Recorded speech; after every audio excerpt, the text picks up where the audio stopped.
हाय, hello, नमस्कार. कसे आहात तुम्ही सर्व? आनंदी आहात ना? तर सकाळी सकाळी आपल्या सगळ्यांच्या घरी एकच वातावरण असतं. म्हणजे सकाळची धावपळ, ऑफिसच्या डब्याची तयारी, मॉर्निंग ब्रेकफास्टची तयारी आणि मुलांच्या शाळेच्या टिफिनची तयारी. सगळ्यांचं आवरणं आणि सोबत तुम्ही वर्किंग असाल तर तुमचंसुद्धा आवरणं. या सगळ्या गोष्टींमुळे सकाळ खूपच व्यस्त जाते. पण या सगळ्या धावपळीचं ओझं कमी करण्यासाठी एक सोपी ट्रिक आहे. जर आपण किचनमधील काही पूर्वतयारी आधीच करून ठेवली तर आपलं जवळपास 50% काम खूप सोपं होतं. जसं मी सुरुवातीला दाखवलं त्याप्रमाणे कसं खोबऱ्यांचे काप करून ठेवले तर आपल्याला भाजी करायला खूप इझी पडतं.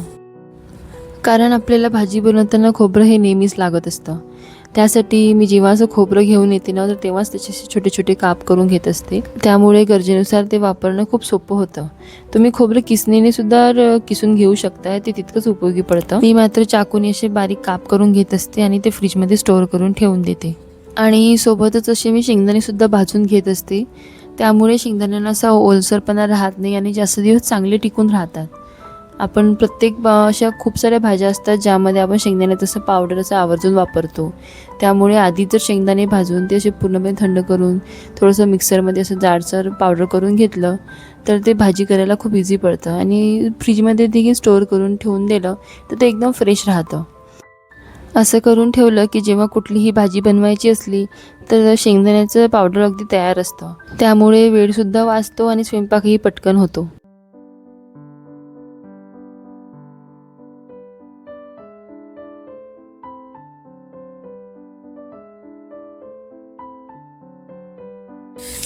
याच वेळेस मग मी काही असे एक्स्ट्रा शेंगदाणेसुद्धा भाजून घेतलेले आहे. तर ते एक्स्ट्राचे जे शेंगदाणे भाजून घेतलेले ते 5-6 दिवस पुरेल अशी शेंगदाण्याची चटणी बनवून ठेवत असते. अनेक वेळा असं होतं की भाजी आपल्याला मनासारखी होत नाही किंवा आवडत नसते किंवा कधी खावंसं वाटत नाही. अशा वेळी ही शेंगदाण्याची चटणी खूप उपयोगी पडते. रोजच्या जेवणामध्ये अशी चविष्ट आणि पौष्टिक चटणी असली की जेवणाची चव आणखीन वाढते. शिवाय शेंगदाण्यांमध्ये प्रोटीन आणि चांगले पोषक घटक भरपूर प्रमाणात असतात. त्यामुळे ही चटणी आरोग्यासाठी खूप फायदेशीर ठरते. रोजच्या जेवणामध्ये अशी शेंगदाण्याची चटणी असली की शेंगदाण्याची चव अनेक पटीने वाढते. सोबतच शरीराला रोज पौष्टिकता सुद्धा मिळते. शेंगदाण्यामध्ये प्रोटीन, चांगले फॅट्स आणि अनेक आवश्यक पोषक घटक असतात. त्यामुळे ही चटणी चविष्ट तर लागतेच पण आरोग्यासाठी पण खूप फायदेशीर ठरते. सर्वात महत्त्वाचं म्हणजे ही चटणी एकदाच बनवून तुम्ही 4-5 दिवस सहज स्टोअर करून ठेवू शकता.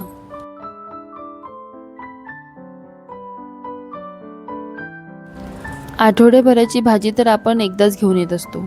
आता सध्या मी हिरव्या मिरच्या ऑनलाईन ऑर्डर केल्या होत्या. तर हिरव्या मिरच्या स्टोअर करून ठेवण्यापूर्वी मी त्यांना स्वच्छ धुवून घेत असते. पूर्णपणे सुकवून दिलं त्यानंतरच त्या डब्यात भरून फ्रीजमध्ये ठेवून देता येतात. जेव्हा हिरव्या मिरच्या स्टोअर करायच्या असतात ना तेव्हा त्यांचे देठ काढून ठेवणं खूप महत्त्वाचं असतं. यामुळे मिरच्या अधिक दिवस ताज्या राहतात आणि लवकर खराबसुद्धा होत नाही.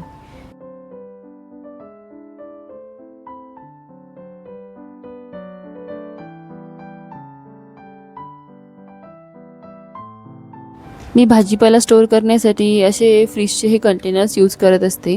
या कंटेनर्सच्या खाली जाळी दिलेली आहे. त्यामुळे भाज्यांमधले जे एक्स्ट्रा मॉइश्चर असतं ते खाली साचतं आणि भाजी थेट अशा पाण्याच्या संपर्कात राहत नाही. त्यामुळे भाज्या जास्त दिवस ताज्या राहतात, कुरकुरीत राहतात आणि लवकर खराब पण होत नाहीत. आणि यामध्ये कोथिंबीर, कढीपत्ता, हिरव्या मिरच्या आणि इतर पालेभाज्या स्टोअर करण्यासाठी हे कंटेनर्स खूपच उपयोगी पडतात. त्यानंतर इकडे तर इतकं ऊन पडत आहे की शरीर थंड ठेवण्यासाठी दही खाणं खूप फायदेशीर ठरतं. आणि जर दही घरचं बनवलेलं असेल तर त्याची चव अजूनच छान लागते. त्यासाठी मी हे असं सुंदर मातीचं भांडं घेतलेलं आहे. हे मी मेशोवरून ऑर्डर केलेलं होतं आणि खरंच याची क्वालिटी खूपच छान आहे. या मातीच्या भांड्यात लावलेलं दही एकदम परफेक्ट जमतं आणि त्याची चवही अप्रतिम लागते.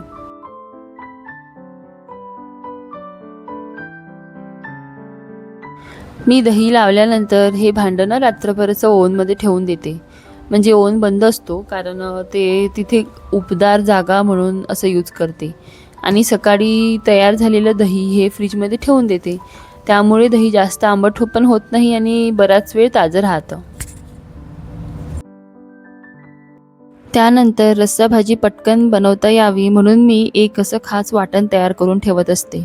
त्यामुळे प्रत्येक वेळी मसाला भाजणे आणि वाटण तयार करण्यासाठी लागणारा वेळसुद्धा वाचतो आणि स्वयंपाक पण खूप सोपा होऊन जातो. हे वाटण साधारणपणे 5 ते 6 दिवस आरामात टिकते. लसूण घालून सर्व साहित्य छान भाजून घेते. जेवण बनवताना किंवा स्वयंपाकाची कोणतीही तयारी करताना आधी लागणाऱ्या सगळ्या गोष्टी एकत्र काढून ठेवणं खूप महत्त्वाचं असतं. यामुळे प्रत्येक साहित्य वेळेवर आणि आठवणीने घालता येतं. नाहीतर अनेक वेळा एखादा मसाला किंवा साहित्य घालायचं राहून जातं आणि नंतर लक्षात आलं की पदार्थाची चवही बदलते. कधीकधी आपण एखादी वस्तू शोधण्यात गुंततो आणि तोपर्यंत गॅसवर ठेवलेला पदार्थ जास्त शिजतो किंवा जळूनही जातो. म्हणूनच स्वयंपाक सुरू करण्यापूर्वी लागणारं सर्व साहित्य तयार ठेवण्याची एक सवय लावली तर काम अधिक व्यवस्थित होतं. वेळही वाचतो आणि पदार्थही एकदम परफेक्ट बनतो.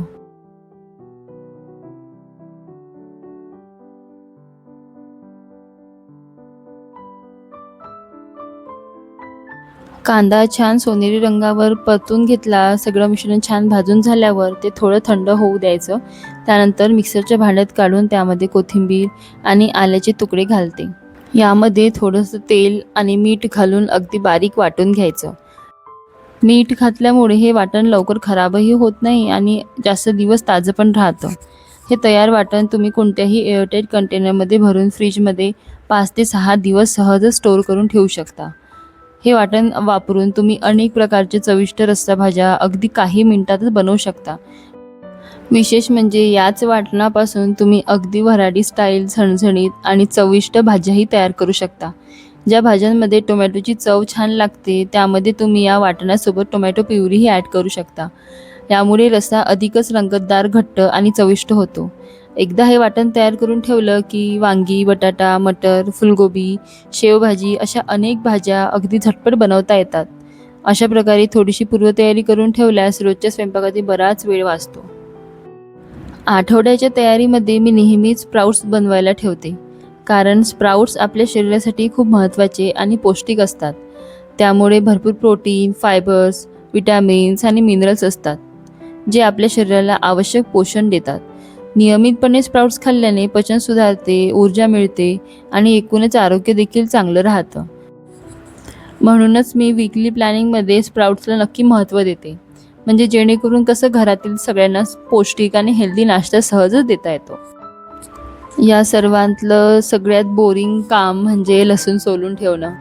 पण यासाठी मी एक अशी छोटीशी मजेदार ट्रिक वापरते. मी काय करते, टी व्ही लावून ठेवते आणि त्यावर कसं माझ्या आवडतीची गाणी किंवा भजन लावते. मग निवांतपणे लसूण सोलायला घेते. असं केलं की हे काम अगदी पटकन होतं आणि वेळ कसं जातो तेही कळत नाही. नाहीतर ऐन वेळेवर स्वयंपाकाच्या टाईमला लसूण सोलायला बसतो तर खूप वेळ जातो आणि स्वयंपाकालासुद्धा उशीर होतो आणि कंटाळा पण येतो.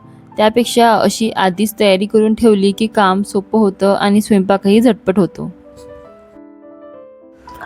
आणि सोबतच जेव्हा सुकी भाजी बनवायची असते तेव्हा लसूण आल्याची पेस्ट तर तयारच लागतेच. म्हणून ही पेस्ट जर आपण आधीच तयार करून ठेवली तर ऐन वेळेवर होणारी धावपळ आणि गडबड खूप कमी होते. मी साधारणपणे लसूण आणि आलं एकत्र वाटून त्याची पेस्ट तयार करते आणि ती स्वच्छ एअरटाईट कंटेनरमध्ये भरून फ्रीजमध्ये ठेवते. ही पेस्ट रोजच्या स्वयंपाकात खूप उपयोगी पडते आणि सुकी भाजी, रस्सा भाजी, डाळ किंवा विविध पदार्थ असे झटपट तयार करता येतात. स्वयंपाक लवकर आणि व्यवस्थित होण्यासाठी मी या काही सोप्या आणि उपयुक्त टिप्स नेहमीच फॉलो करते. तुम्हालाही या टिप्स नक्कीच उपयोगी पडतील आणि रोजच्या कामात खूप मदत करतील. जर हा व्हिडिओ तुम्हाला आवडला असेल तर व्हिडिओला लाईक करा, शेअर करा आणि माझ्या चॅनलवर नवीन असाल तर सबस्क्राईब करायला विसरू नका.